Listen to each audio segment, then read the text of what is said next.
Bismillahirrahmanirrahim. Assalamualaikum warahmatullahi wabarakatuh. Yang saya hormati Bapak dosen Muhammad Imam Wahyudi, SPDI MKom, selaku dosen pengampu mata kuliah ICT. Baik, di sini saya akan sedikit memaparkan terkait pendidikan. Pendidikan merupakan proses pembelajaran mengenai pengetahuan, keterampilan, dan kebiasaan-kebiasaan lain yang dilakukan oleh sekelompok orang yang diturunkan dari generasi ke generasi melalui sebuah pengajaran, pelatihan, atau penelitian yang dibimbing oleh tenaga didik yang bersedia mengorbankan jasanya untuk mendidik dengan baik dan bertanggung jawab.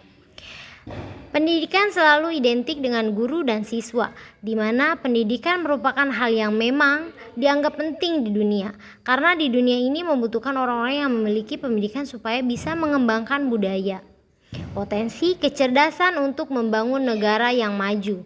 Tetapi tidak hanya itu, karena karakter juga merupakan bagian yang diutamakan supaya orang-orang yang ada di zaman sekarang ini tidak hanya melihat betapa tinggi pendidikan dan gelar yang sudah diraih, tetapi karakter juga penting diterapkan dalam pribadi manusia, karena saat ini yang diperlukan supaya manusia bisa memanusiakan manusia, yang artinya harus memiliki nilai kesopanan atau tahu cara menghargai. Tujuannya sendiri adalah untuk mengasah kecerdasan dan mengembangkan potensi di dalam diri para peserta didik.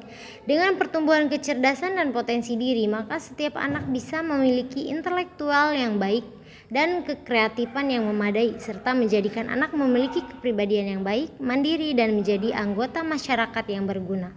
Seperti yang kita tahu, perkembangan zaman saat ini segala sesuatu dapat dilakukan dengan mudah dan lebih efisien. Contohnya dalam berbelanja untuk memenuhi kebutuhan, melakukan transaksi, mulai bisnis, bahkan di bidang pendidikan pun berkembang zaman semakin berperan dengan baik. Mengembangkan passion dan ide-idenya di suatu bidang supaya lebih dikenal, karena di era saat ini informasi sangat mudah disalurkan menggunakan teknologi digital tersebut. Pendidikan di era digital memungkinkan siswa mendapatkan lebih banyak informasi dan pengetahuan secara lebih mudah.